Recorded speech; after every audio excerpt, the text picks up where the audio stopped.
आपके बच्चे अगर टीनेजर है और वो कोई डिसऑर्डर से जूझ रहे हैं तो पेरेंट्स ये एपिसोड आज के लिए है, आपके लिए है। नमस्ते, मैं professor Mahesh Khadke, mentor counsellor and proprietor of VM tutorial, आप सभी का प्रेसियो क्लॉक इस बुक समरी में हार्दिक हार्दिक स्वागत करता हूँ। दोस्तों, गए 14 एपिसोड से हम लोग एक बहुत ही ज्यादा जबरदस्त बुक की समरी देख रहे हैं और वो बुक है पेरेंटिंग एंड काउंसलिंग स्किल। और ये बुक में हम लोगों ने देखा है कि हमें अगर हमारे बच्चों के साथ अच्छे रिलेशंस मेंटेन करने और उन्हें कोई प्रॉब्लम आ रहे हैं उनके लाइफ में वो सॉल्व करने में उन्हें मदद करनी है, तो हमें कुछ टिप्स अपनाने पड़ेंगे, हमें खुद को कुछ अपडेट करना पड़ेगा और ये पूरी टिप्स ये बुक में दी हुई है और वो मैं आपके सामने प्रेजेंट कर रहा हूँ। दोस्तों, लास्ट एपिसोड में हम लोगों ने देखा था कि चाइल्डहुड में बच्चों को कोई अगर प्रॉब्लम होता है फिजिकल या मेंटल, तो वो क्या क्या हो सकता है, क्यों होता है और उससे बाहर निकलने के लिए हमें क्या करना है। और आज के एपिसोड में हम लोग देखेंगे डिसऑर्डर इन एडल्सन्स। 13 से 19 साल के बच्चों में अगर कोई डिसऑर्डर आती है तो हमें क्या क्या करना है, वो क्यों हो सकती है और उससे लिए हमें क्या क्या करना है। तो सबसे पहली जो डिसऑर्डर है that is a anti social personality disorder.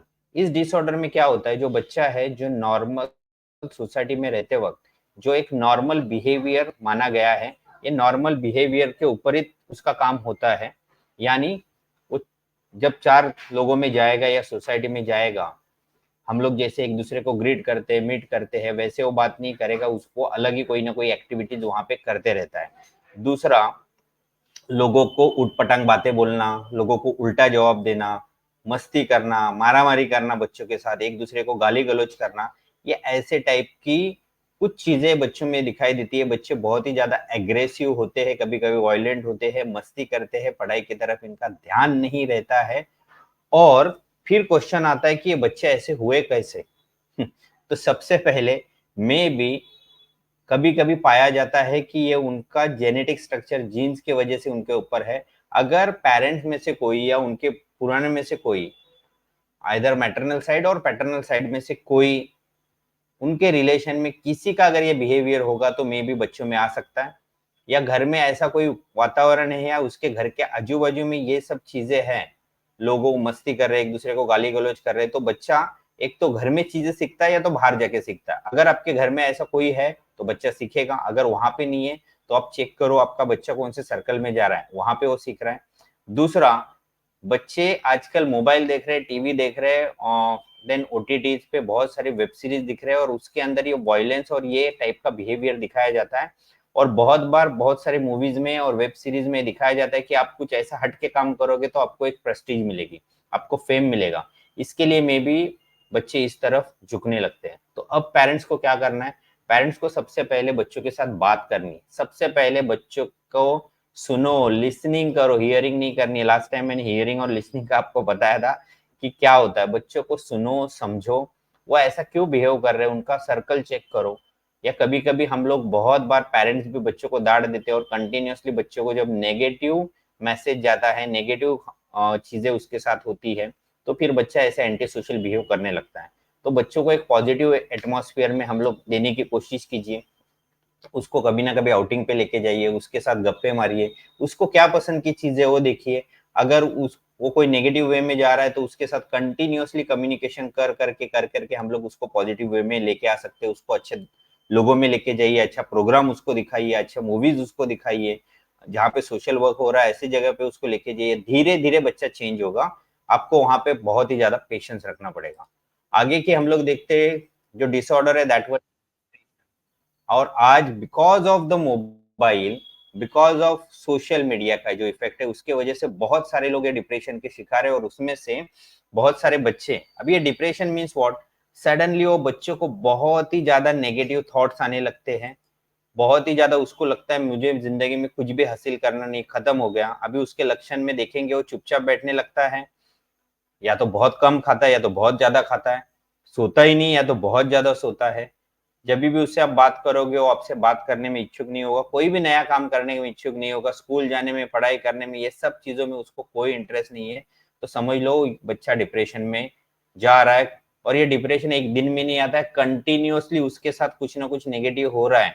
May be घर में नहीं हो रहा है लेकिन बाहर हो सकता है, मे बी उसके दोस्त उसे टीज कर रहे हैं, मे बी ये बच्चे ये एज में अपोजिट सेक्स की तरफ अट्रैक्ट होते हैं, मे बी उसका जो लव अफेयर होगा या वो उसको जो लड़की अच्छी लग रही होगी उसने उसे कुछ बोला होगा, या दोस्तों ने उसको चिढ़ाया होगा, या वो अपने फिजिक्स से लेके उसको कुछ नेगेटिव थॉट्स आते होंगे। ऐसे बहुत सारे रीजन, या एग्जाम में उसको मार्क्स नहीं मिल रहे, बहुत पढ़ाई कर रहा है, उसको स्पोर्ट्स में आगे जाना था लेकिन उसे उसका चयन वहां पे नहीं हुआ।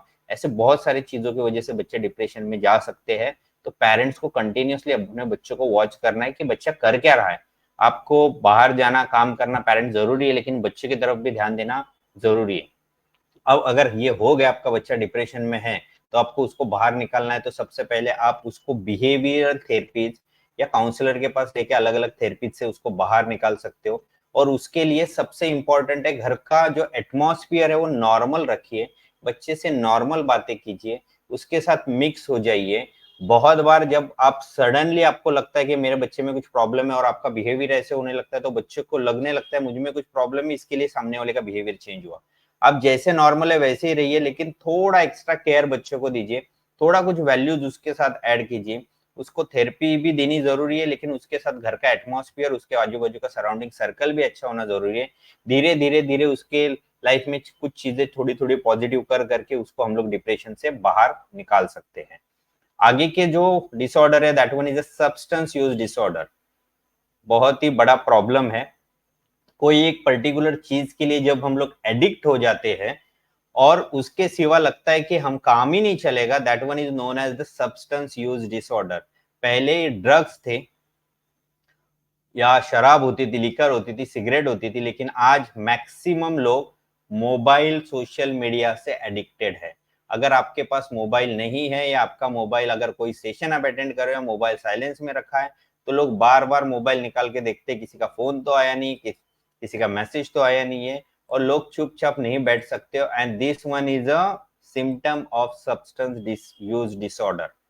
और ये डिसऑर्डर होने के बाद जब तक वो चीज नहीं मिलती है, इधर वो मोबाइल होने दो, आपका सोशल मीडिया होने दो, नेट का कनेक्शन नहीं है, या किसी को फोन नहीं लग रहा है, या फिर जो लोग ड्रग्स से एडिक्टेड है उन्हें टाइम पे ड्रग्स नहीं मिलता है, लिकर नहीं मिल रहा है, या वट एवर थिंग्स जिससे आप एडिक्टेड हो चुके हो वो नहीं मिल रहा है, तो सामने वाला अनकॉन्शियस होने लगता है, उसमें एग्रेशन होने लगता है, वायलेंस आने लगता है, वो झगड़ा करने पे उतावला होता है, वो कुछ भी करने पे उतावला हो जाएगा। तो प्लीज ऐसी अगर डिसऑर्डर आपको लग रहा है कि ये सब चीजें हैं, स्पेशली बहुत सारे फैमिलीज में बहुत सारे लोगों के साथ मोबाइल के वजह से तो ये डिसऑर्डर है, तो प्लीज इससे बाहर निकालने के लिए फिर से आप लोग काउंसलर हेल्प करेंगे। दूसरा, आपका पूरा फैमिली उसके लिए उसको हेल्प कर सकता है। हमेशा मैं एक ही चीज बोल रहा हूँ कि कोई भी इंसान को बाहर निकालने के लिए सबसे इंपॉर्टेंट रोल फैमिली का है, पेरेंट्स का है। पेरेंट्स को हमेशा वो बच्चे को दिखाना है कि हम लोग आपकी कितने केयर करते हैं, आप हमारे लिए बहुत ज्यादा इंपॉर्टेंट हो। उसको धीरे धीरे हर एक चीज, जो जो इल इफेक्ट्स है वो एडिक्शंस के, वो धीरे धीरे उसको इनडायरेक्ट या दूसरे किसी के साथ इनडायरेक्ट वे से उसके सामने प्रेजेंट कीजिए, तब धीरे धीरे उसको रियलाइज होगा। हर रोज के बातों में, कम्युनिकेशन में, मैसेज में उसके साथ घुल मिल के, अलग अलग प्रोग्राम्स में जाके, थेरेपिस्ट के पास जाके, काउंसलर के पास जाके अगर आप ये सब चीजें करते हो, तो धीरे धीरे बच्चा समझ जाता है और उससे वो बाहर निकल भी सकता है। आगे का होता है एग्रेशन। बहुत ही ज्यादा गुस्सा आया और गुस्से का एकदम वायलेंस हो गया, और उसका अगेन मारा मारी या मारपीट में हो गया, गाली गलौज हो गया, दैट वन इज एग्रेशन। अब ये सडनली गुस्सा कब आता है बच्चों को? जब वो बच्चे बहुत ही ज्यादा फ्रस्ट्रेट रहते हैं, बहुत ज्यादा टेंशन में रहते हैं, और ऐसे टाइम पे उनको कभी कुछ कोई बोल देता है, तो इमीडिएटली एग्रेशन उनका वायलेंस में कन्वर्ट होता है और वो बाहर आता है। फिर वो बच्चा उस टाइम पे ये नहीं देखता है कि मैं किससे बात कर रहा हूँ, मैं मेरी मम्मी से बात कर रहा हूँ, पापा से बात कर रहा हूँ, टीचर से बात कर रहा हूँ। उसको जो बोलना है वो इमीडिएटली बोल देता है।